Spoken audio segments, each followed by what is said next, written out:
আজকে আমরা আলোচনা করব কোন পাপের কারণে কোন গজব আল্লাহ নাজিল করেন। আমাদের দেশের সাথে দেখি মেলে কিনা। যদি মিলে যায় আশা করছি ওই সমস্ত অপরাধগুলো আমরা মাইনাস করার চেষ্টা করব ইনশাআল্লাহ।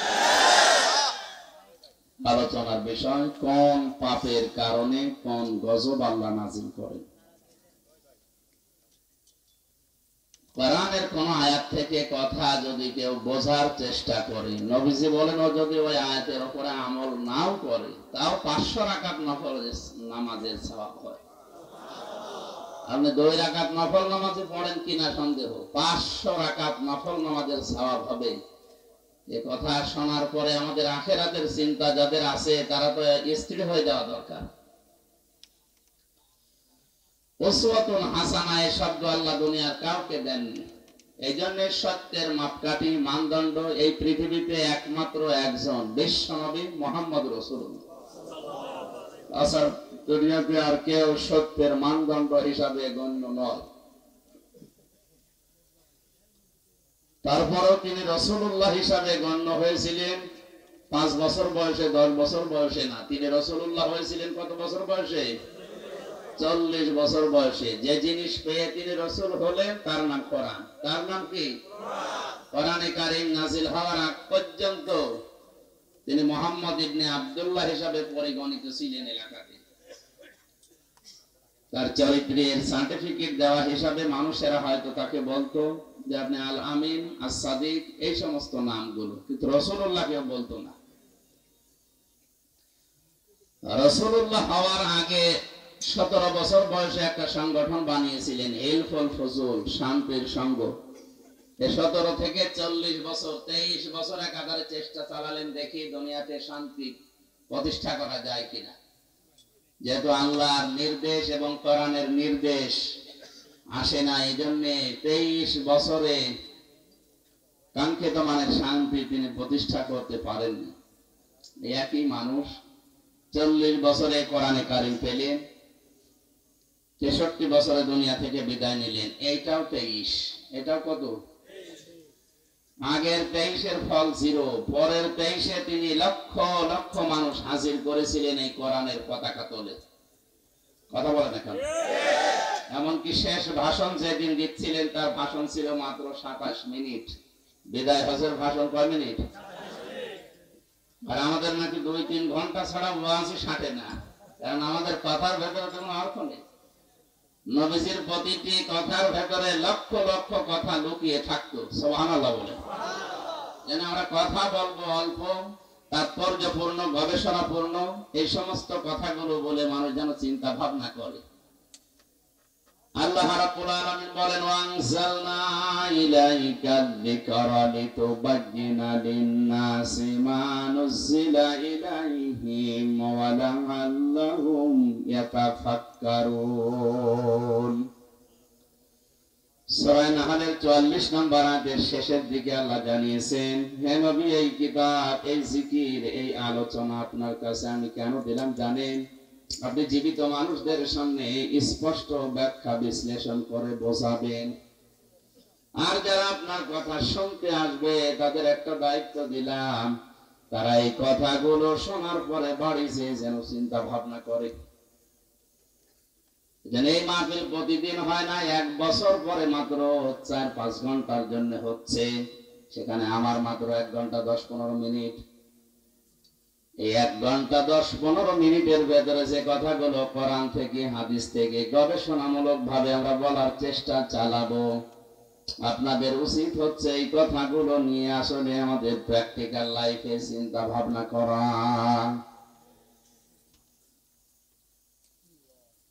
নবীজির প্রথম 23 বছরে ফল ছিল, পরের 23 বছরে তিনি হিরো বানিয়েছিলেন হযরতে ওমরের মতো, আবু বকরের মতো। এমনকি তার সামনে যখন বিদায় হসে 27 মিনিটের বক্তব্যের সময় মানুষ ছিল তার সামনে প্রায় 1,14,000। কয়জন? 1,14,000 মানুষের সামনে শেষ ভাষণ দেওয়ার সময় নবীজি বলেছিলেন, তারাকতু ফীকুম আমরাইন, আমি 2টি জিনিস তোমাদের জন্য রেখে গেলাম। লান তাদিল্লু, তাওবিল্লু মুজারে বর্তমান ভবিষ্যৎ প্রেজেন্ট ফিউচার এর আগে লান এসেছে আরবি গ্রামার অনুযায়ী কথাটার অর্থ দাঁড়ায় কখনোই তোমরা পথভ্রান্ত হবে না, পথভ্রষ্ট হবে না, লাঞ্ছিত হবে না, এমনকি এই কথার ভেতরে না খেয়ে থাকবে না, এই কথা আছে। তাওবিল্লু শব্দের প্রায় 33টা অর্থ আমি পেয়েছি। লাঞ্ছিত হবে না, না খেয়ে থাকবে না, মার খাবে না, অপমান হবে না, দুনিয়ায় মাথা উঁচু করে তোমরা বাঁচতে পারবে। সে যে দুইটা জিনিস রাখলাম, লান তাদিল্লু মান তামাসসাকতুম বিহিমা কিতাবাল্লাহ ওয়া সুন্নাতু রাসূলি। এক নম্বরে তোমাদের জন্য আমি আল্লাহর কিতাব কোরআনে কারীম রেখে গেলাম, দুই নম্বরে আমার সুন্নাহ আমার আদর্শ রাখলাম। জোরে বলেন সুবহানাল্লাহ। আমার মুসলমান ভাইরা কথাগুলো খেয়াল করে শোনেন। 1,14,000 মানুষ তার সামনে, বিশ্ব নবীর ডান দিকে হযরতে আবু বকর, বাম দিকে ওমরের মতো মানুষ বসা ছিল। জাবালে রহমত যেই পাহাড়ের উপরে তিনি দাঁড়িয়ে এই কথাগুলো বলছিলেন, আমি নিজে উঠেছিলাম ওই পাহাড়ে। বিশ্ব নবীর এই পাহাড়ের পাদদেশে 1,14,000 মানুষ দাঁড়িয়ে আছে। নবীজি কিন্তু হযরতে আবু বকরের নাম বলেননি, ওমরের নাম বলেননি। যে এই যে দুইজন আমার পাশে বসে আছে, এরা দুইজন এই জান্নাতি। এরা দুইজন কি? 10 জন মানুষকে জীবিত অবস্থায় যে জান্নাতের গ্যারান্টি দেওয়া হয়েছিল, তার ভেতরে এই দুইজনের নাম আছে না নেই? নবীজিকে বলতে পারতেন না এই যে আবু বকরকে রাখলাম, এই যে ওমরকে রাখলাম, আমার পরে যদি এদেরকে অনুসরণ করো তোমরা জান্নাত পেয়ে যাবে, বলেছিলেন? বলেন বলেন। আমি জান্নাতের দিকে যাচ্ছি, আসো আমার সাথে তোমাদের জান্নাতে নিয়ে যাব, এই কথা শুধু নবীজি একবার বলেছিলেন বদরের ময়দানে যাবার সময়। তিনি বলেছিলেন আমি জান্নাতের দিকে যাচ্ছি, যার প্রশস্ততা আকাশ আর জমিনের চাইতেও বিস্তৃত। কে তোমরা জান্নাতে যাব, আসো আজ আমার সাথে। নবীজি বলেন ওই দিন আমার সাথে যারা যোগ দিয়েছিল, যারা শহীদ হয়েছিল, পরেও যারা মারা গেছে, প্রত্যেকেই জান্নাতি। জোরে বলেন আল্লাহু আকবার। এর ভেতরে স্পেশাল ভাবে যে 10 জন মানুষের নাম আমরা হাদিসে জানি, তার ভেতরে আবু বকর আছে, ওমর আছে। কথা বলেন ঠিক কিনা? এত বড় বড় পাওয়ারফুল নবী, পাওয়ারফুল মানুষ যারা, যাদের জান্নাত দরজা ডাকতে থাকবে, হযরতে আবু বকরের জীবনীতে আছে জান্নাতের প্রতিটা দরজা তাকে পাওয়ার জন্য আকাঙ্ক্ষা পেশ করবে। আসেন আমার দিকে। হযরতে ওমরের ব্যাপারে আছে আকাশের তারকারাজি, কেউ যদি গণনা করা শুরু করে একদিন শেষ হয়ে যাবে। হযরতে ওমর সে নেকির কাজ দুনিয়ায় করেছিলেন 26 বছর বয়সে মুসলমান হওয়ার পর।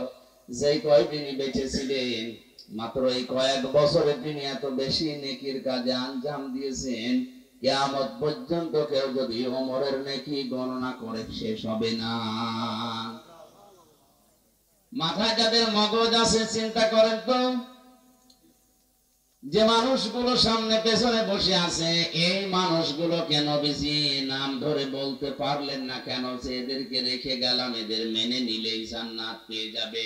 এ কথা বলেননি এই কারণে, এই কারণ নবী ছাড়া কারো ঈমান নিরাপদ না। যে কোনো সময় মানুষকে শয়তান বেঈমান করে ফেলতে পারে। নবীজি নবীদেরকেও শয়তান ধোঁকা দিয়েছে, কিন্তু আল্লাহ নিজে স্পেশাল ভাবে তাদেরকে বাঁচিয়েছেন। তাদের কথা আলাদা। বাকি পৃথিবীর কাউকে কারো নিরাপদ না ঈমান। হযরতে ওমর নিজেই বলতেন মাঝে মাঝে হুযায়ফা ইবনুল ইয়ামিনকে ডাক দিয়ে, এ হুযায়ফা, তুমি তো নবীজির গোপন কথাগুলো তোমার কাছে সব বলতো, তুমি একটু ইন্তেকালের আগে যে লিস্ট দিয়ে গেছে নবীজি, যে মদিনায় মুনাফিক অমুক অমুক আছে, ওই লিস্টের ভেতরে দেখো তো আমার নামটা আছে কিনা। হযরতে হুযায়ফা ডাক দিয়ে বলে, খলিফাতুল মুসলিমিন, আমিরুল মুমিনিন, কি বলেন আপনি? জান্নাতের গ্যারান্টি দিয়েছে নবীজি নিজে আপনাকে, আর আপনি বলেন আপনার নাম মুনাফিকের খাতায় আমি দেখবো। এ কেমন কথা? হযরত ওমর চোখের পানি ফেলে দিয়ে বলেন, ভাই হুযায়ফা, আমি নবীজির কাছেই শুনেছি দুনিয়াতে কারো ঈমান নিরাপদ না মরণের আগ পর্যন্ত। আমি এখনো পর্যন্ত জানি না আমি নিরাপদে ঈমান নিয়ে মরতে পারবো কিনা। এই জন্য অন্তত দেখো মুনাফিকের যে লিস্ট আছে ওর ভেতর আমার নামটা আছে কিনা। যদি থাকে আমি এখনো মরণের আগে তওবা করে ফিরে আসতে পারবো।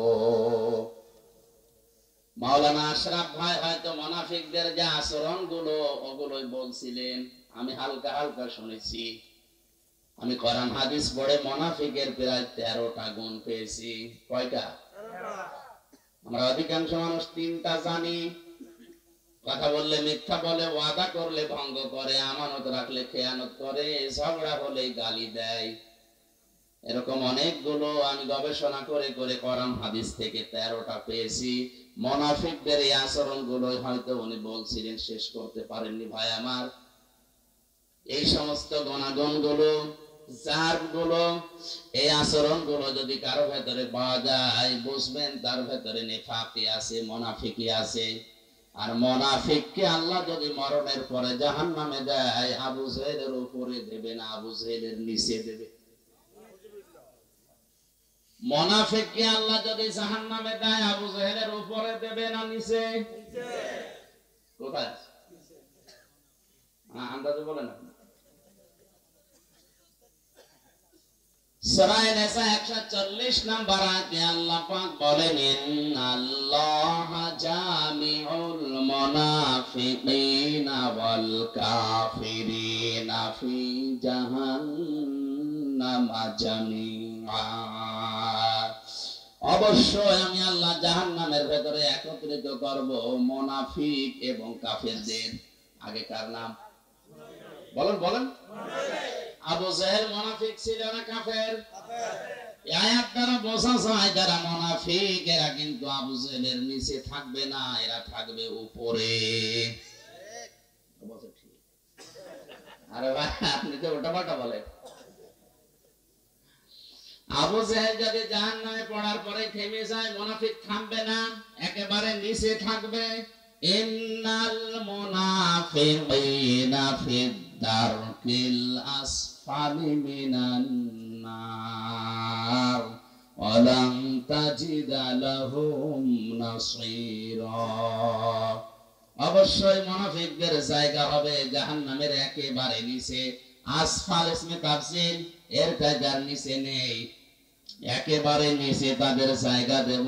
শুধু জায়গা নিচে দেব না, এই মানুষগুলোকে কেউ সাহায্যের কথা বলতেও আসবে না।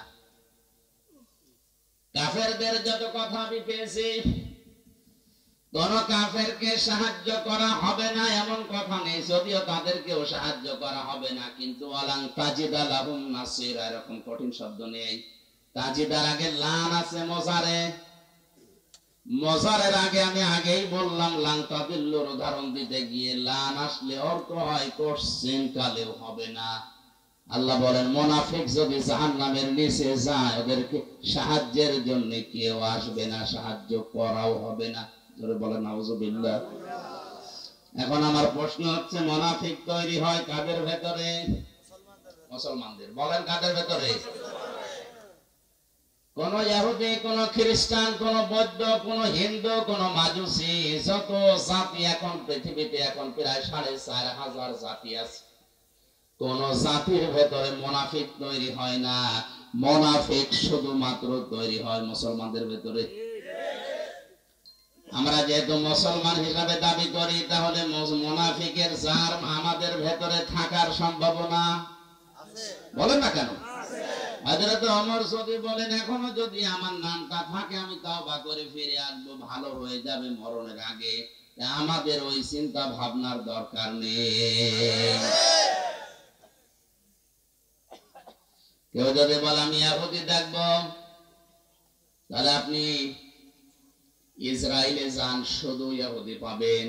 তামাম দুনিয়ার নিকৃষ্ট জাতি হিসাবে এখন যারা পরিচিত, জঘন্যতম জাতি হিসাবে যারা দুনিয়ায় পরিগণিত, এখন তারা হচ্ছে ইহুদি।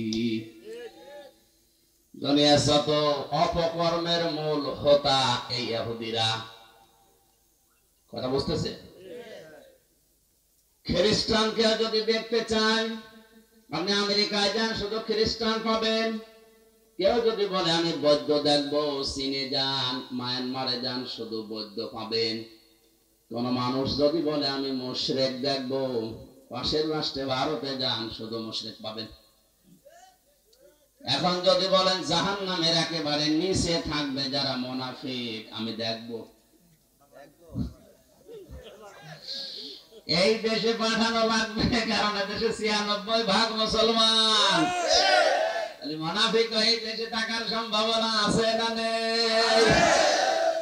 মুনাফিকদের ১৩টা আচরণের ভেতরে ১১ নম্বরে আমি পেয়েছি, ওদের সব সহ্য হয়, আল্লাহর কোরআনের কথা সহ্য হয় না। কোরআনে কারীম জানিয়েছে, ওয়াইদা কিলা লাহুম তাআলাউ ইলা মা আনজালাল্লাহু ওয়া ইলার রাসূলি রাআইতাল মুনাফিকিনা ইয়াসুদ্দুনা আনকা সুদুদা। সূরা নিসার ৬১ নম্বর আয়াতে আছে, আল্লাহ পাক বলেন, হে নবী, যখন আপনি মানুষদেরকে বলবেন আসো আল্লাহ এবং রাসূলের আদেশের দিকে আসো, রাআইতাল মুনাফিকিনা, আপনি দেখতে পাবেন মুনাফিক যারা ইয়াসুদ্দুনা আনকা সুদুদা, আল্লাহ এবং রাসূলের আইনের কথা, আদর্শের কথা বলা মাত্রই তারা আস্তে করে পেছন দিক থেকে কেটে পড়বে। হয়তো বিভিন্ন নাম দিয়ে তারা কাটবে। কিছু কিছু মানুষ বলবে এটা রাজনীতি। আজ দেশে বলে না, আল্লাহর আইনের কথা বলতে গেলে, রাসূলের আদর্শের কথা সঠিকভাবে তুলে ধরতে গেলেই বলে এটা রাজনীতি, এ ওয়াজ হচ্ছে না, আস্তে করে চলে যায়। আপনি বলেন ১৫০০ বছর আগে সূরা নিসার ৬১ নম্বর আয়াতে আল্লাহ যা যা বলেছে বাংলাদেশের সাথে এখন মিলে যাচ্ছে। আমার তো মনে হয় আমি যে কথা বলছি এখন খাপের খাপ মুনতাজের আপনি মিলে যাচ্ছে না? মুনাফিকের দেশে এখন আছে। আল্লাহর আইনের কথা বললে এর কাছে রাজনীতি মনে হয়, রাসূলের আদর্শের কথা বললে, রাসূলের বিচার ব্যবস্থার কথা বললে এর কাছে রাজনীতি মনে হয়। বলে এটা আমাদের সংবিধানের বাইরের কথা। পৃথিবীর সবচেয়ে বড় সংবিধান আল্লাহর কোরআন। وَكَذَلِكَ أَنزَلْنَاهُ حُكْمًا عَرَبِيًّا وَلَئِنِ اتَّبَعْتَ أَهْوَاءَهُمْ بَعْدَ الَّذِي جَاءَكَ مِنَ الْعِلْمِ مَا لَكَ مِنَ اللَّهِ مِنْ وَلِيٍّ وَلَا ظَهِيرٍ। বলেন আল্লাহু আকবার। সূরা রদের ভেতরে আল্লাহ পাক জানিয়েছেন, হে নবী, এই কোরআনকে আমি আল্লাহ দুনিয়ায় সংবিধান করে নাযিল করলাম। এইটা বাদ দিয়ে কোন মানুষ যদি মন মস্তিষ্কের তৈরি করা মন মতো আইন কানুন নিয়ম নীতি বানিয়ে পরিবার সমাজ চালাতে চায়, সে কাউকে সাহায্যকারী হিসাবে পাবে না। জোরে বলেন নাউজুবিল্লাহ। এইজন্য আমাদের উচিত হচ্ছে, আমরা যেহেতু মুসলিম, আমাদের একমাত্র আদর্শ হওয়ার কথা যার নাম বলেছি উসওয়াতুন হাসানা, দুনিয়ায় কেউ না, মুহাম্মাদুর রাসূলুল্লাহ। আজকের পোস্টারের প্রথমে আপনারা লিখে দিয়েছেন তোমাদের জন্য রাসূল সাল্লাল্লাহু আলাইহি ওয়াসাল্লামের জীবনে মহত্তম বা সর্বোত্তম আদর্শ লুকিয়ে আছে আল কোরআন। এটা সূরা আহজাবের ২১ নম্বর আয়াতের প্রথম অংশে আছে। আমার প্রশ্ন, পরবর্তী শব্দগুলো লিখতে পারতেন। আল্লাহর নবীকে আদর্শ হিসাবে পাবে যাদের ভেতরে ৩টা গুণ আছে। কয়টা? ৩টা। এর পরবর্তীতে আল্লাহ সিরিয়াল করে দিয়েছেন, লিমান কানা ইয়ারজুল্লাহ ওয়াল ইয়াউমাল আখিরা ওয়া যাকারাল্লাহা কাসীরা। এক নম্বরে যে মানুষগুলো লিমান কানা ইয়ারজুল্লাহ, আল্লাহ রাব্বুল আলামিনের দিকে যারা ফিরে আসে, রাজা ইয়ারজু মানে ফিরে আসা। দুই নম্বরে যে মানুষগুলো দুনিয়াতে ওয়াল ইয়াউমাল আখিরা, কিয়ামতে জবাব দেওয়া লাগবে এই বিশ্বাস করে। তিন নম্বরে যাকারাল্লাহ কাসীরা, যাদের জীবনে সবচাইতে বেশি আল্লাহর আলোচনা হয়। কার? আল্লাহ। বলেন বলেন আল্লাহ। তাহলে এই বাংলাদেশে 18 কোটি মানুষের জন্য রাসূলুল্লাহ আদর্শ এখনো সবার জন্য হয়নি, কারণ এই তিনটা গুণ আমরা অধিকাংশ মানুষের ভেতরে দেখতে পাচ্ছি না। এই কথা বলা না। আমি শর্ত দিলাম মাওলানা হাফেজকে, আপনি যদি কুষ্টিয়ায় যান আপনার সাথে আমি যাব, শর্ত দিয়েছিলেন আপনি যদি যান। এখন উনি যদি সকালে না যায়, আমার যাওয়া দরকার আছে। আল্লাহ তাআলা বলেন উত্তম আদর্শ, সর্বোত্তম আদর্শ তোমাদের জন্য রাসূলুল্লাহ, কিন্তু তিনটা গুণ থাকা লাগবে। কয়টা? তিনটা। সবাই বলেন, সবাই বলেন। আপনার ভেতরে আছে কিনা আপনি মিলান। যদি না থাকে, কোরআনে কারীম আমার সামনে সূরা আহজাবের 21 নম্বর আয়াতকে সাক্ষী রেখে বলছি, মরণের পরে বিনা হিসাবে বিনা বিচারে আপনি জাহান্নামে। আপনি যতই নামাজ পড়েন, রোজা রাখেন, 5 কলি 10 কলি 20 কলি মাথায় দেন, যদি মনে করেন আমার তো ঈমান আছে না, আপনার ঈমান নেই। কারণ এই তিনটা গুণ যদি কারো না থাকে, সে রাসূলুল্লাহকে আদর্শ পায়নি। আর রাসূল যার আদর্শ হয়নি, ওর ঈমান নেই, ওটা বেঈমান।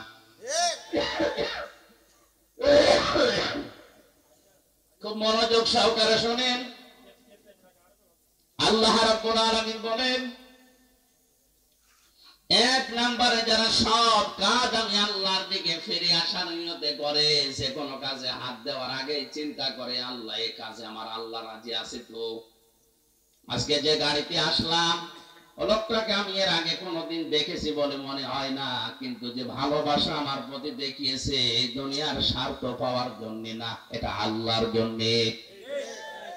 দুনিয়ায় যাকে আপনি ভালোবাসবেন, যাকে এগিয়ে দেবেন, সাহায্য করবেন, লোক দেখানোর জন্য, স্বার্থ পাওয়ার জন্য না। যে মানুষগুলো শুধুমাত্র আল্লাহর জন্য কাউকে ভালোবাসে।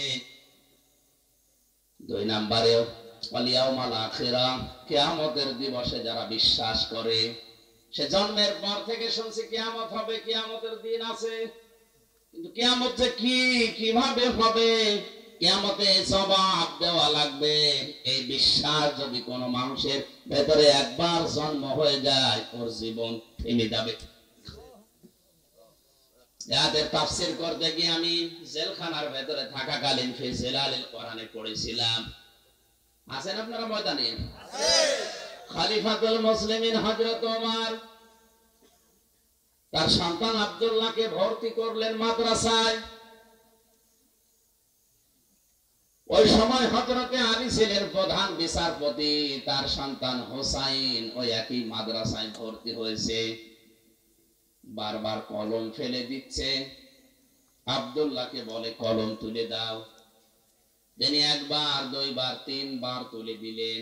প্রেসিডেন্টের ছেলে স্বাভাবিকভাবে রাগ হয়ে গেছে, ডাক দিয়ে বলে হোসাইন ইচ্ছা করে কলম ফেলে দাও, আমারে তুলতে বলো, আমি কি তোমার চাকর, খাদেম? হযরতে হোসাইনও রাগ করে বলে ফেলেছে, আব্দুল্লাহ তুমি শুধু খাদেম না, খাদেমের বাচ্চা খাদেম। মেম্বারের ছেলেকে এরকম গালি দিলে কারো মেজাজ খারাপ হয়, আর তিনি দেশের প্রেসিডেন্টের ছেলে। এক দৌড়ে বাড়িতে গিয়ে বলে, আব্বা আমি আর মাদ্রাসায় যাব না। কেন? হোসাইন আমারে গালি দিয়েছে, আমি নাকি খাদেমের বাচ্চা, খাদেম। হযরত ওমর বিচক্ষণ মানুষ ছিলেন, ডাক দিয়ে বলে, সন্তান আমি বিচার করব, কিন্তু এখন না, জমার দিন। জমার দিন তিনি খুতবা দিচ্ছিলেন, বক্তব্যের মাঝখানে তিনি দাঁড়িয়ে বললেন, এখানে হযরত হোসাইন আছে? বলে হ্যাঁ। এদিকে আস। তুমি আমার ছেলেটাকে গালি দিয়েছো খাদেমের বাচ্চা, চাকরের বাচ্চা বলে? বলে হ্যাঁ দিয়েছি। কেন দিলে? হযরতে হোসাইন বলে, ওমর হাতে মুখে হাত দিয়ে বলেন তো, আপনি কি আমার নানার খাদেম ছিলেন না? হযরত ওমরের কথা বন্ধ হয়ে গেছে, চোখ দিয়ে টপ টপ করে পানি পড়ছে। সাহাবীদের বললেন, নবীর সাহাবীরা বিচার হয়ে গেছে। ছোট মানুষ তো আব্দুল্লাহ বসে না, বলে বাবা তুমি তো এখনো বিচার আরম্ভই করনি, হোসাইনকে মারবে না? হযরত ওমর বলে, বাবা যে বিচার করেছি এটা আমার অনেক কাজে লাগবে। হোসাইন তুমি যেটা বললে এটা কি লিখে দিতে পারবে? হ্যাঁ। খেজুর পাতা আর একটা পৃষ্ঠা, খেজুর পাতার একটা পাতা নিয়ে এসেছে খেজুর গাছের, ওখানে লিখে দিয়েছে ওমর আমার নানার খাদেম ছিল, এটা আমি দেখেছি, সই করে দিলাম ইসি হুসাইন ইবনে আলী। যান। হযরত ওমর কাগজটা হাতে নিয়ে মুখে জমা দিলেন। ছেলেকে ডাক দিয়ে বললেন, বাবা মারা যাওয়ার পরে এই কাগজটা আমার কাফনের ভেতরে দিয়ে দিও। কিয়ামতের ময়দানে যদি আল্লাহ আমাকে প্রশ্ন করে আর জীবনের যদি কিছুই কবুল না হয়, অন্তত এই কাগজটা তুলে দেখাতে পারবো, মাবুদ তোমার নবীর নাতি লিখে দিয়েছে আমি নবীর খাদেম ছিলাম।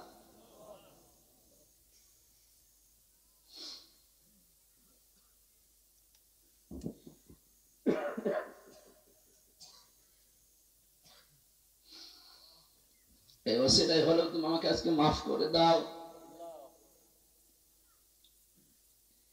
এই ধরনের মানুষেরা কিয়ামতের যে বিশ্বাস, যে ভয় তাদের ছিল, এরপরও একটা দুর্বল হাদিস বলছি শিক্ষার জন্য। হযরত ওমরেরও আল্লাহর দরবারে নিজের জীবনের মাত্র কয়েক বছরের হিসাব দিতে লিখেছিল, প্রায় 12 বছর।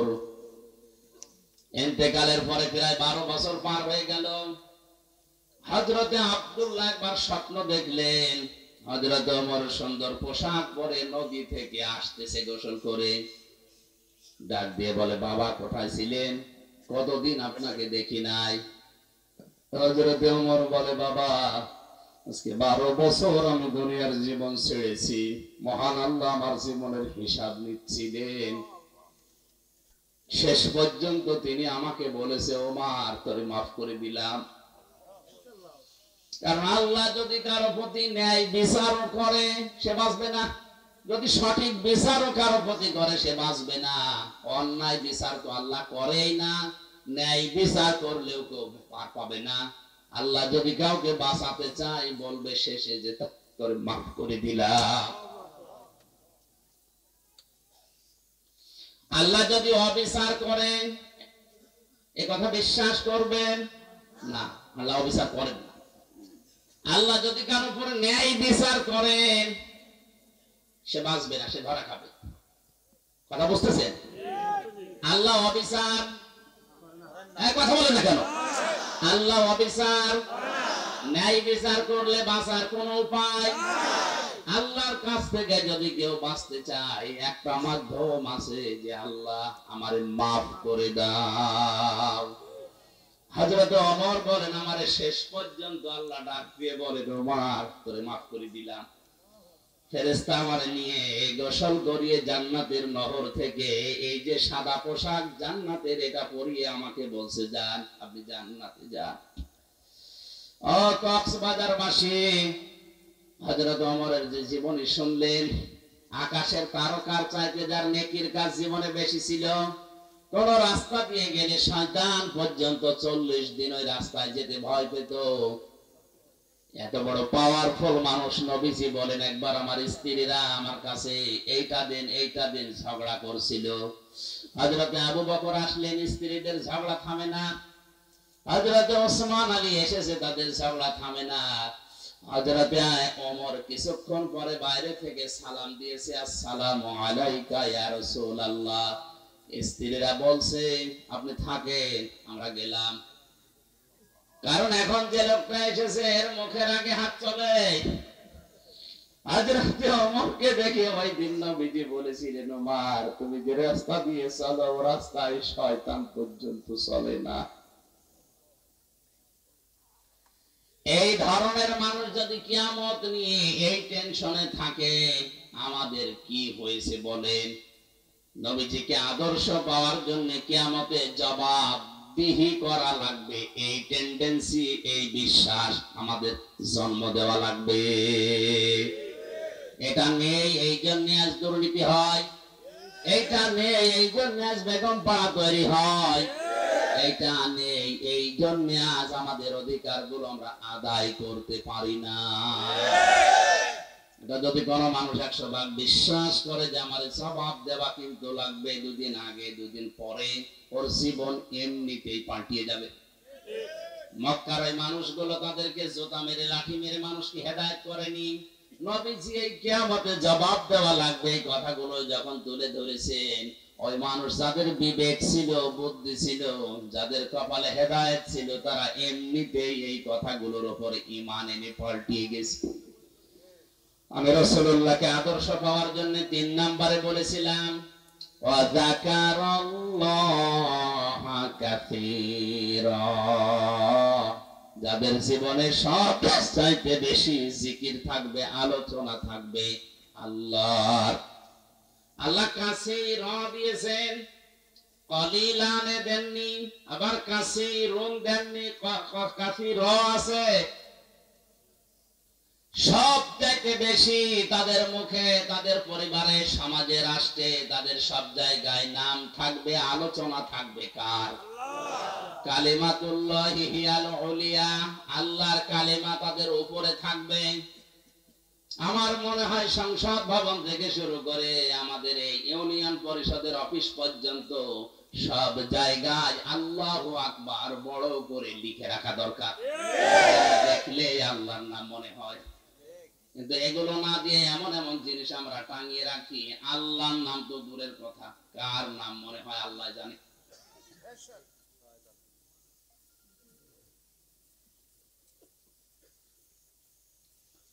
আল্লাহ রাব্বুল আলামিন বলেন, রাসূলুল্লাহকে যারা আদর্শ হিসাবে এই 3টা গুণ অর্জন করে পাবে, বিশ্ব নবী মুহাম্মদুর রাসূলুল্লাহ রাসূলুল্লাহ হওয়ার পর থেকে আতঙ্কে ছিলেন। কিসে ছিলেন? বলেন বলেন। 1 থেকে 40 বছর তার সমস্যা হয়নি।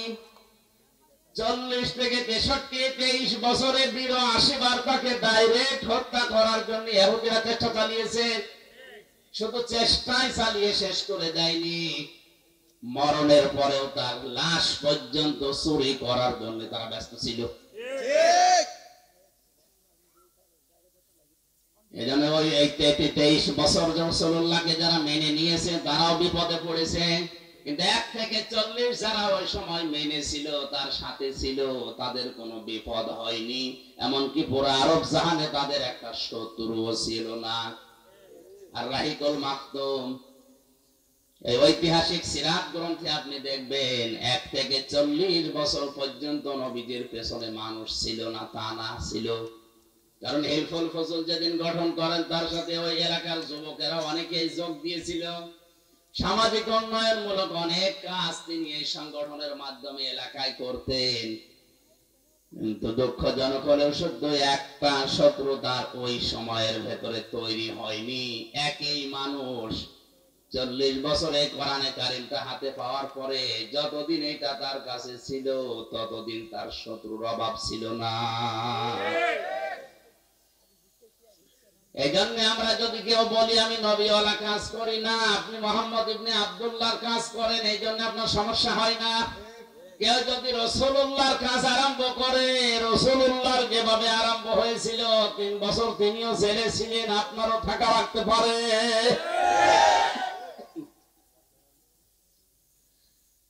আমাদের উচিত হবে যে আয়াতটা আপনারা লিখে দিয়েছেন, এটা আমাদের বাস্তব জীবনে যদি আমরা সেট করতে চাই, ওই 3টা শর্ত আমাদের মানা লাগবে। এই শর্তগুলো আমার আল্লাহ, আর জোরে বলেন কার? আল্লাহ আমাদের মেনে নেওয়ার তৌফিক দিন, জোরে বলেন আমিন। আমার আলোচনার বিষয় বলেছিলাম কোন পাপে কোন গজব। জবান খুলে কোরআনের এই সোনালী আয়াত সূরা রুম 41 নম্বর আয়াতটা পড়েছি, পড়েন আউযু বিল্লাহি মিনাশ শাইতানির রাজীম, বিসমিল্লাহির রহমানির রহিম।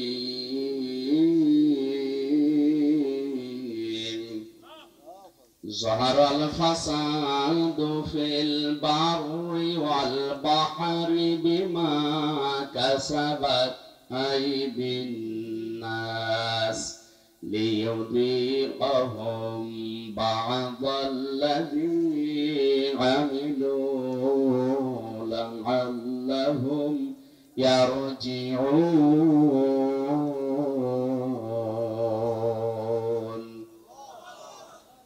আল্লাহ রাব্বুল আলামিন বলেন, জলস্থলে যে বিপর্যয়, যে অশান্তি গুলো, যে গজব গুলো দেখতে পাও, এগুলো আমি একটাও দিতে চাই না। এগুলো সব তোমাদের হাতের পাপ কামাই করা ফসল। আমি কেন এগুলো দেই মাঝে মাঝে জানো?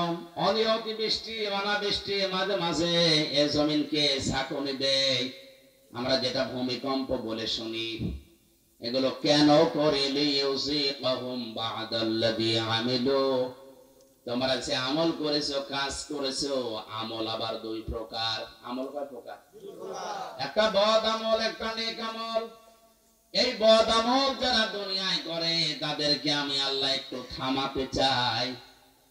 এই আযাব গুলো দিয়ে তাদেরকে আমি আল্লাহ একটু বাধা দিতে চাই, দেখি তারা ফিরে আসে কিনা। লা'আল্লাহুম ইয়ারজিউন, আমি চাই যে তারা ফিরে আসুক।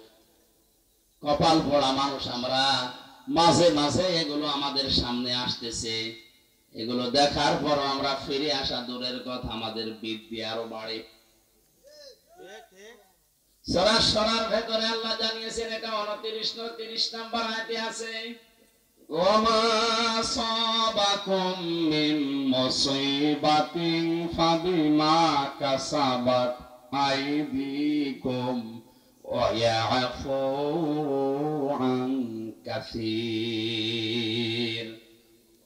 তোমরা যত অন্যায় করো, পাপ করো, সব পাপের শাস্তি যদি আমি আল্লাহ দেই, শ্বাস ফেলার সময় তোমরা পেতে না।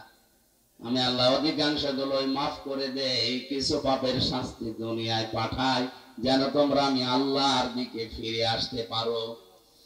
বাংলার মুসলমানেরা আজকে আমি কয়েকটা পয়েন্টের উপরে সাজিয়েছি। আমি দেখতে চাই এই পাপগুলো যদি বাংলাদেশে হয়, ওগুলোর জন্য আপনি যতই দোয়া দরুদ পড়েন, তাবিজ কবজ গলায় দিন, থামাতে পারবেন না। আল্লাহর শাস্তি ওটা ছেড়ে দেওয়া লাগবে।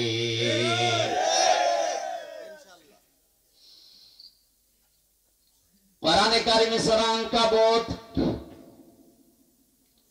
আয়াত নাম্বার 40, 41, ফাকুল্লান আখাযনা বিযামবিহি ফামিনহুম মান আরসালনা আলাইহি হাসিবা ওয়া মিনহুম মান আখাযাতুহু as-সাইহাতু ওয়া মিনহুম মান খাসাফনা বিহিল আরদা ওয়া মিনহুম মান আগরাকনা ওমা কানা আল্লাহু লিয়াযলিমাহুম ওয়ালাকিন কানু আনফুসাহুম ইয়াযলিমুন।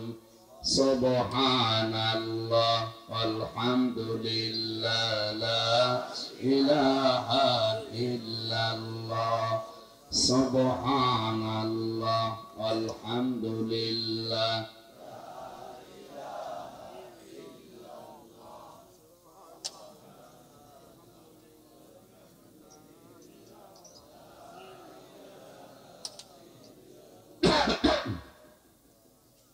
জিকির জোরে করেন। সুবহানাল্লাহ আলহামদুলিল্লাহ লা ইলাহা ইল্লাল্লাহ লা ইলাহা ইল্লাল্লাহ মুহাম্মাদুর রাসূলুল্লাহ। আয়াত বুঝতে কষ্ট হচ্ছে? আল্লাহ রাব্বুল আলামিন বলেন, যুগে যুগে বহু মানুষকে আমি তাদের পাপের জন্য পাকড়াও করেছিলাম।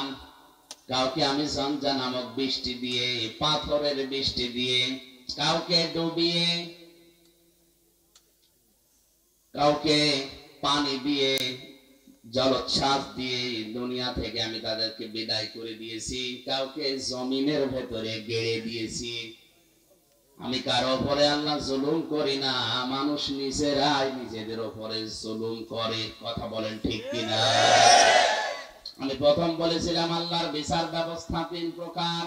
এক নম্বরে আল্লাহ জুলুম করে না, এক কথা বলে না কেন? দুই নম্বরে আল্লাহ ন্যায় বিচার করলে কেউ বাঁচবে না।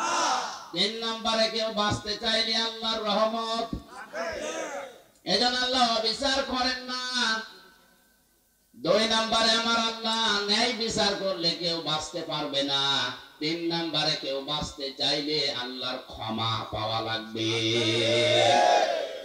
যে সমস্ত পাপের জন্য আল্লাহ তাদেরকে ধরেছিলেন, দেখি ওই পাপগুলো এখন বাংলাদেশে আছে কিনা। আল্লাহ রাব্বুল আলামিন বলেন, ওয়াইলা মাদিয়ানা খাহুম শুআইবা ক্বালা ইয়া কওমি ইবুদুল্লাহা মা লাকুম মিন ইলাহিন গায়রু ক্বাদ জাআতুকুম বায়্যিনাতুম মির রাব্বিকুম فأوفوا الكيل والميزان ولا تبخسوا الناس أشياءهم ولا تفسدوا في الأرض بعد إصلاحها ذلكم خير لكم إن كنتم মুমিনিন। আল্লাহু আকবার। আমি শুআইবকে পাঠিয়েছিলাম মাদিয়ান শহরে তার ভাইদের কাছে। এ কোরআনে অনেকগুলো নবীর দাওয়াতি সিস্টেম দেওয়া আছে, তারা দাওয়াত দিত এই কায়দায়, এই পদ্ধতিতে। এখানে শুআইব আলাইহিস সালামের নাম দিয়ে আল্লাহ কিছু শিক্ষা দিতে চেয়েছেন। একটু ভালো করে শুনেন। হযরতে শুআইব আলাইহিস সালামকে মাদায়েন শহরে তার ভাইদের কাছে আল্লাহ পাঠিয়ে বললেন, তুমি দাওয়াত দাও, হে আমার জাতির লোকেরা, আল্লাহ বাদে কোনো মাবুদ নেই, ইলাহ নেই, ইবাদত পাওয়ার যোগ্যতা কারো নেই। আমরা যারা সত্যি নবীদের উত্তরসূরি দাবি করছি, আল্লাহর কসম আমরাও কিন্তু এই কথাই আপনার কাছে বলছি। আল্লাহ ছাড়া ইবাদত পাওয়ার যোগ্যতা কারো নাই। এই জন্য সহজ ভাবে বলি, লা ইলাহা ইল্লাল্লাহ। আল্লাহ বাদে ইবাদত পাওয়ার যোগ্যতা, উপাস্য হওয়ার যোগ্যতা দুনিয়ায় আর কারণে। এই কথা বললেই হিন্দুরা রাগ করে, কারণ ওদের দেবতা একটা দুইটা না, কয়টা? 33 কোটি। ওদের দেবতা 33 কোটি। এই জন্য ওদের রাগ হবে। আল্লাহ ছাড়া ইবাদত পাওয়ার, উপাসনা পাওয়ার যোগ্যতার কারণে কথা বললে ইহুদির মন আপনি পাবেন না, খ্রিস্টানের মন আপনি পাবেন না। ওয়ালান তারদা আনকাল ইয়াহুদু ওয়ালান নাসারা হাত্তা তাত্তাবিআ মিল্লাতাহুম কুল ইন্না হুদাল্লাহি হুয়াল হুদা। হে নবী, কখনো ওরা আপনার পদে ইহুদি খ্রিস্টানরা রাজি হবে না যতক্ষণ আপনি তাদের যে ধর্ম অনুসরণ না করবেন। ওদের ধর্মে খোদা কয়জন? 33 কোটি। কারো 3 জন, কারো 2 জন। বিভিন্ন জিনিসকে তারা খোদা হিসাবে মেনে নিয়েছে, উপাস্য হিসাবে ইবাদত পাওয়ার যোগ্যতা তারা ভাগ ভাগ করে দিয়েছে। একমাত্র জাতি মুসলিম। 175 কোটি মানুষের ভেতরে হয়তো ভুল ত্রুটি থাকতে পারে, কিন্তু লা ইলাহা ইল্লাল্লাহর ব্যাপারে কোনো পার্থক্য আমাদের নেই। আমরা মনে প্রাণে বিশ্বাস করি, এই কথা কাজে লাগাতে চাই। আল্লাহ ছাড়া ইবাদত পাওয়ার যোগ্যতা কারো নাই, উপাসনা পাওয়ার যোগ্যতা কারো নাই। নবীদের দাওয়াত এইটাই ছিল, ইয়া কওমি ইবুদুল্লাহ মা লাকুম মিন ইলাহিন গায়রু। আল্লাহর ইবাদত করো, কারণ তিনি ছাড়া কোনো ইলাহ নেই। এরপরেই হযরতে শুআইব আলাইহিস সালাম তার জাতির লোকের কাছে যে মেসেজটা দিয়েছেন, নবীদের দাওয়াতি পদ্ধতি আপনাকে আমি বলছি। বাবিজা আতকুম বাইয়িনাতুম মির রাব্বিকুম রাব্বিকুম, অবশ্যই তোমাদের রবের পক্ষ থেকে তোমাদের কাছে স্পষ্ট দলিল প্রমাণ নিয়ম নীতি আইন কানুন এসেছে। সে আইনের ভেতরে দুইটা কথা এখানে আল্লাহ পাক দিয়েছেন, ফাউফুল কাইলা ওয়াল মিজানা ওয়ালা তাবখাসুন নাসা আশিয়াআহুম। এক নম্বরে তোমরা ওজনে কম বেশি করবে না। কিসে? সবাই বলেন এই ওই পাল্লার ওজন। এখন তো অনেকে দাঁড়ি পাল্লায় তুলে দেওয়ার চিন্তা আছে।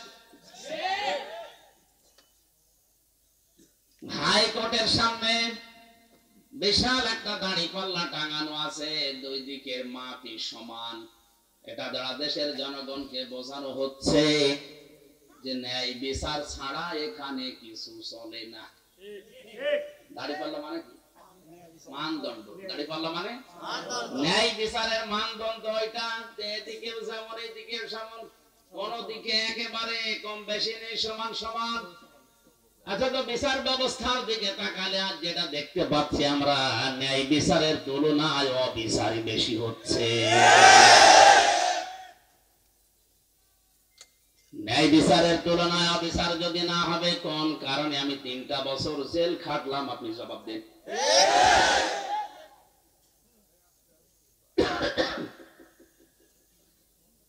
হযরতে শুআয়ব ডাক দিয়ে বলেছিলেন, আমার জাতির লোকেরা তোমরা এই পাপটা ছেড়ে দাও, ওজনে কম বেশি করবা না। কারণ এই পৃথিবীতে আল্লাহ যত মানুষকে লানত দিয়েছেন, বরদুয়া দিয়েছেন, তার পয়লা নম্বরে তারা ওয়াইলুল লিল মুতাফফিফিনা আল্লাযীনা ইযা তালু আলান নাসি ইস্তাওফুন ওয়া ইযা কালুহুম আও ওয়াসানুহুম ইখসিরুন। ধ্বংস হয়ে যাক, বরবাদ হয়ে যাক, আমি আল্লাহর লানত ওই মানুষগুলোর উপরে যারা ওজনে কম বেশি করে। কিসে? বলেন বলেন। এই ওজন বলতে যারা দোকানদার তারা না, এই যে এইটাও এইটাও, এই যে মঞ্চটা, এই যে মেম্বারটা, এটা হক কথা বলার জায়গা। এখানে বসে যারা সঠিক কথাগুলো বলতে চায় না, তারা কম বেশি করছে। প্রাইমারি স্কুল থেকে বিশ্ববিদ্যালয় পর্যন্ত যারা শিক্ষকতা করছেন, এটা যেহেতু রেকর্ড হচ্ছে, কালকে তামাম দুনিয়ায় ছড়াবে। আমার বিশ্ববিদ্যালয়ের স্যাররা অনেকে মন খারাপ করে, আমি জানি। আল্লাহর কসম, শিক্ষক যারা আমার মাথার তাজ, আপনাদেরকে আমি ভালোবাসি। আমি কোরআন আপনাদের কাছেই পড়েছি, যতটুকু আমি বুঝেছি। আপনারা ওইভাবে বোঝেন না কেন? প্রাইমারি থেকে বিশ্ববিদ্যালয় স্যার পর্যন্ত যে যতটুকু পেয়েছে, ওজনে কম বেশি করা মানে নেওয়ার সময় বেশি নেয়, দেওয়ার সময় এদের প্রতি লানত কার? এই কথা বলা লাগবে, লানত কার? বিশ্ববিদ্যালয় স্যার হওয়ার জন্য কত জ্ঞান লাগে, এটা আমি নিজে অনার্স মাস্টার্স করতে গিয়ে দেখেছি। একজন ডক্টর 45 থেকে 50 মিনিটের একটা ক্লাস নেয়, কমপক্ষে 40-50টা বইয়ের রেফারেন্স তার দেওয়া লাগে। কারণ সামনে যারা বসে আছে ওরা গরু ছাগল না, সব মেধাবী। বিশ্ববিদ্যালয়ে গরু ছাগল চান্স পায়? বাংলাদেশের মেধা যাদের বেশি তারাই ওখানে যায়। আর তাদের সামনে বসে 40-45 মিনিট আপনি বক্তব্য দেবেন। সলিমদ্দি কলিমদ্দির মতো না, কোনো কনসার্ট না, এক টান দিয়ে দিলাম, একটা দুলিয়ে দিলাম, হয়ে গেল না। অন্তত বিশ্ববিদ্যালয়ে যারা ক্লাসের মতো ক্লাস নাই, তাদের 40-50টা বইয়ের রেফারেন্স দেওয়া লাগে। কারণ আমরা জানি ভার্সিটিতে কোনো বই ওইভাবে নেই। স্যারদের লেকচার গুলো থেকে লাইব্রেরিতে হাজার হাজার বই আছে, ওখান থেকে বাছাই করে প্রশ্নের উত্তর তৈরি করা লাগে। এই যে স্যাররা এই পর্যায়ে এসে তাদের কত মেহনত করা লেগেছে, তারাও তাদের শিক্ষকের কাছ থেকে কত কিছু পেয়েছে। নেওয়ার সময় তারা তো ঠিক মতোই নিয়েছে, কিন্তু দেওয়ার সময় অধিকাংশ স্যাররা আমাদের ওইভাবে দিতে চায় না। আর প্রাইমারি থেকে আপনি তাকান, মাদ্রাসা বলেন, স্কুল বলেন, কলেজ বলেন, ভার্সিটি বলেন, সব জায়গায় ক্লাসে 45 মিনিটে যেটা দেওয়ার কথা ওইটা ঠিক মতো দেয় না, বলে প্রাইভেট করা, কোচিং করা লাগবে। এটা আপনি নেওয়ার সময় ঠিক মতো নিয়েছিলেন, দেওয়ার সময় ঠিক মতো দিলেন না, এইটাই ওয়াইলুল মুতাফফিফিন। আপনি তো নেওয়ার সময় ঠিক মতোই নিয়েছিলেন, যদি ওইভাবে দিতেন আমার আর প্রাইভেট পড়া লাগতো না, কোচিং করা লাগতো না। বেশি বলে ফেললাম।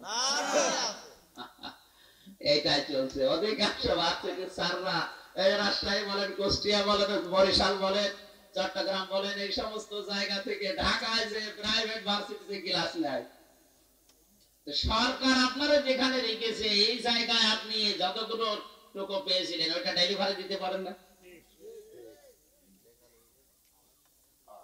হযরত শুআয়ব নবী এই কথা তার জাতির কাছে বললেন যে তোমরা ওজনে কম বেশি করবা না। ওয়ালা তাবখাসুন নাসা আশিয়া, এক একটা শব্দের ভিতরে লক্ষ লক্ষ কথা এরকম পয়েন্ট আকারে আছে, যত টানবে তত বের হবে। আমার শরীরের দিকে, গলার দিকে, আর ঘড়ির দিকে তাকে আমি খুব তাড়াতাড়ি করছি। ওয়ালা তাবখাসুন নাসা আশিয়াহুম ওয়ালা তুফসিদু ফিল আরদি বা'দা ইসলাহিহা।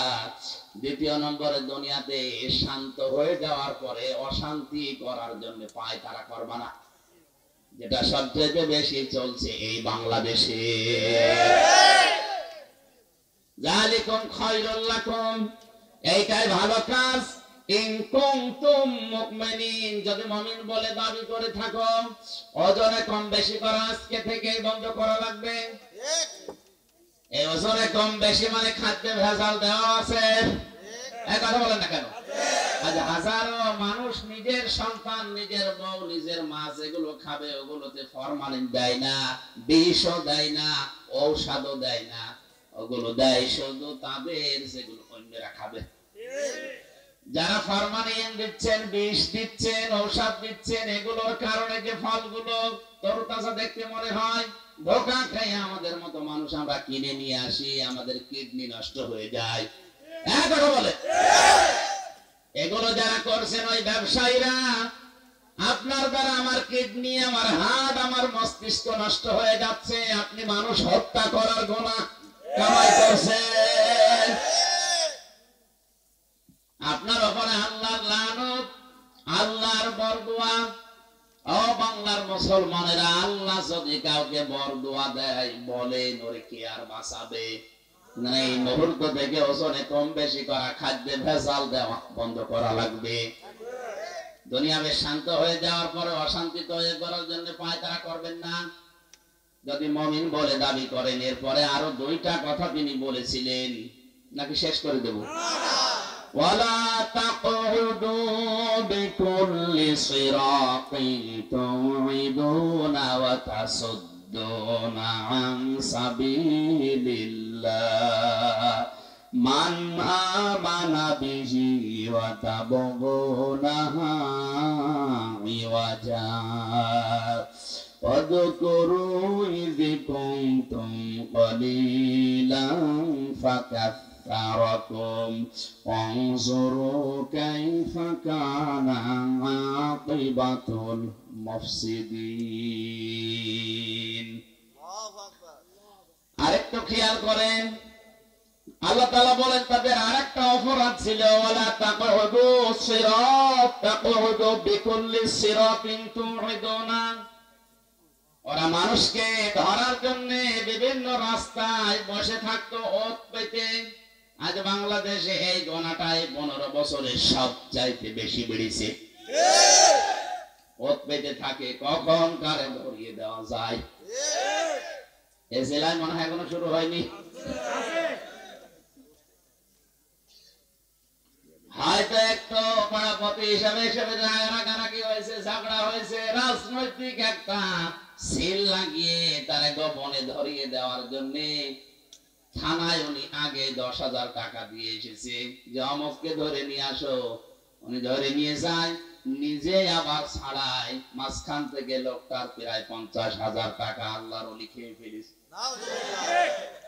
আমি এটা একটু বেশি বলে ফেললাম।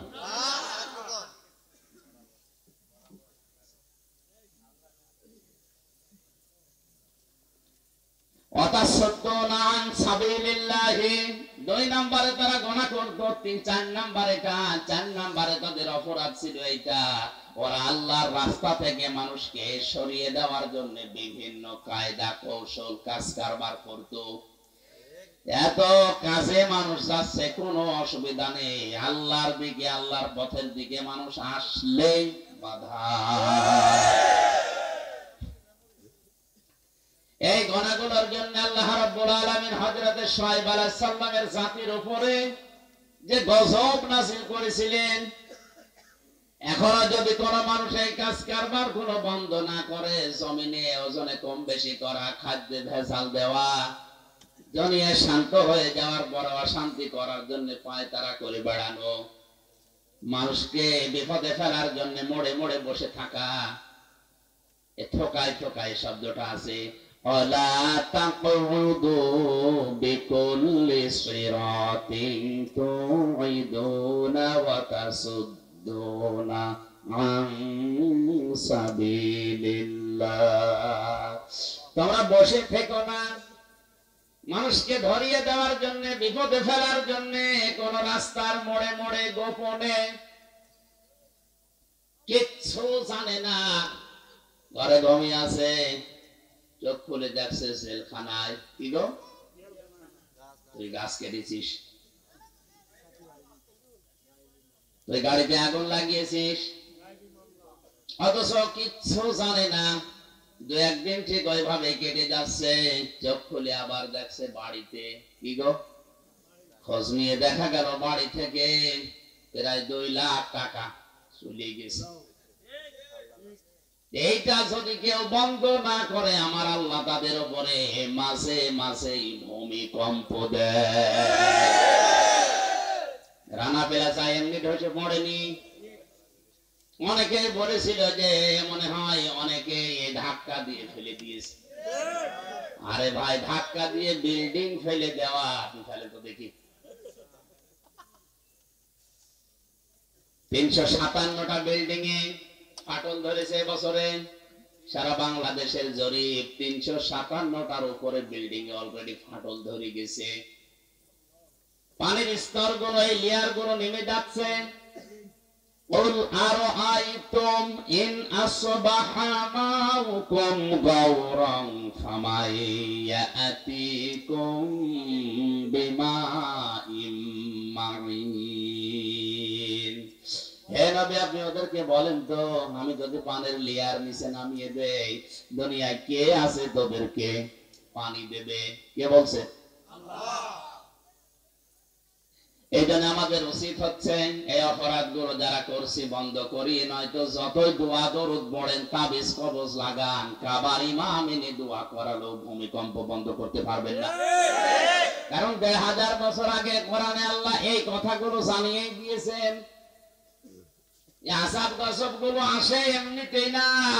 কক্সবাজারে তো আমার মনে হয় এই 2-3 দিন আসার পরে আমি যেটা দেখতে পাচ্ছি, যেভাবে ঢেউ গুলো আসতেছে সাগরে, 10 হাত 15 হাত 20 হাত উঁচা হয়ে ঢেউ আসবে, আল্লাহর নির্দেশ শুধু লাগবে। আল্লাহ এটা পারে না। আল্লাহ যদি একবার বলে 40 হাত উঁচা হয়ে ঢেউটায়, তাহলে এই জেলা না, এ দেশ পুরা পানির নিচে চলে যাবে। কারোর সাথে যারা হাসি তামাশায় লিপ্ত থাকে বেশি সময়, স্বামীর কাছে আসলে মুখ গোমরা হয়ে থাকে। আর যদি দেবর পায়, স্বামী গিয়েছে ঘাস কাটতে, বাগে ধরে খাক, আমার দেওরা বেশি থাক। এরকম পড়েছিলাম কোথায় যেন, স্বামী ঘাস কাটতে গেছে মাঠে, ওরে বাগে ধরে খেয়ে ফেল, আমার দেওরা বেশি থাক। স্বামী বাদ দিয়ে অন্যের সাথে যদি কেউ হাসে তামাশা করে, মজাক করে, আর কি আড্ডা করে, মহিলা জাহান্নামী। 4 নম্বরে যে মহিলা অপবিত্রতা থেকে পবিত্রতার খবর রাখে না, শরীর খারাপ হয়েছে, কবে যে পবিত্র হবে ওর খেয়ালই নেই, স্বামীর যে হক আছে ওর মনেও নেই। এখানে যখনই শরীর অসুস্থ হবে, সুস্থ হওয়ার পর থেকে নিজেকে পরিষ্কার পরিচ্ছন্ন করে স্বামীর জন্য উপস্থাপন করা লাগবে। 5 নম্বরে মিথ্যা বলে গীবত করে, এরপর আবার কসম করে কথায় কথায়। মেয়েদের স্বভাব এটা বেশি, ওরা কিছু হলেই কসম কাটে। কসম যদিও কাটে, আবার ছেলের মাথায় হাত দিয়ে, স্বামীর মাথায় হাত দিয়ে কসম কাটে। এমনকি কাবা শরীফের ছবি টাঙানো বলে কাবার কসম। দুনিয়াতে একজনের নামে শুধু কসম কাটা যায় আছে, কে? হ্যাঁ বলেন বলেন। আমরা কসম কাটি বড় যে জিনিস, সে জিনিসের উপরে। এ দুনিয়ায় সবচাইতে বড় বলেন বলেন। আর আল্লাহ যখন কসম কাটেন, তখন কসম কাটেন ওই জিনিসের সাথে, যে জিনিসের সাথে আমাদের জীবনের সম্পর্ক আছে। আমাদের জীবনের সম্পর্ক আছে সময়ের সাথে। কিসের সময় আছে? জন্য আমির হামজা আছে, সময় নেই হামজার দাম। এখন যদি আমার সময় শেষ হয়ে যায়, আপনারাও আমাকে নামিয়ে দেবেন। আর আমার জীবনের সময় যদি শেষ হয়ে যায়, আমাকে মানুষ আর হামজা বলবে না, মরহুম হামজা বলবে। এজন্য মানুষের জীবন সংক্রান্ত কথাগুলো বলতে গিয়ে আল্লাহ জানিয়েছেন, ওয়ালা আসরি ইন্নাল ইনসানা লাফি খুসর। সময়ের কসম, জীবনের কসম, হায়াতের কসম, ইতিহাসের কসম। যেহেতু মানুষের হায়াত আছে, মানুষ আছে, জীবন আছে, মানুষ আছে, এগুলো না থাকলে মানুষের আর দাম থাকে না। এর সম্পর্ক মানুষের জীবনের সাথে রিলেটেড। এই জন্য আল্লাহ মানুষের জীবন সংক্রান্ত কথা বলতে গিয়ে কসম দিয়েছেন হায়াতের, সময়ের। জোরে বলেন সুবহানাল্লাহ। আমরা যেহেতু কসম দিতে পারি শুধুমাত্র আল্লাহ ছাড়া, কারণ আমি না। মা বোন যারা এসেছেন, কসম যদি কাটতেই হয় আল্লাহ নামে কাটবেন। তাছাড়া পৃথিবীর কোন পীর বাবার নামে, কোরআনের নামে, কাবা শরীফের নামে ছেলের মাথায় মেয়ের মাথায় হাত দিয়ে কসম কাটা জায়েজ নেই। 6 নম্বরে যারা অন্যের সুখ দেখে জ্বলে,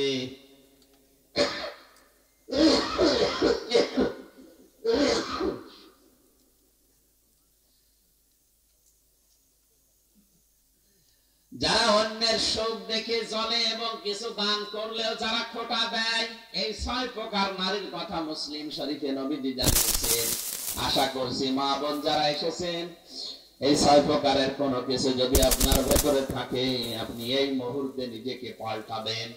আল্লাহ আমাদেরকে এই যে 4টা অপরাধের কথা বলেছিলাম, ওজনে কম বেশি করা, খাদ্যে ভেজাল দেওয়া, দুনিয়া শান্ত হয়ে যাওয়ার পরে অশান্তি তৈরি করা, মানুষকে বিপদে ফেলার জন্য ওত পেতে থাকা, আর আল্লাহর রাস্তা থেকে মানুষকে ফেরানোর জন্য চেষ্টা চালানো, এই গুনাহগুলো থেকে যদি আল্লাহ আমাদেরকে না বাঁচান, আমরা যদি চেষ্টা না করি, ভূমিকম্পের মতো এই জিনিস আবার আসবে।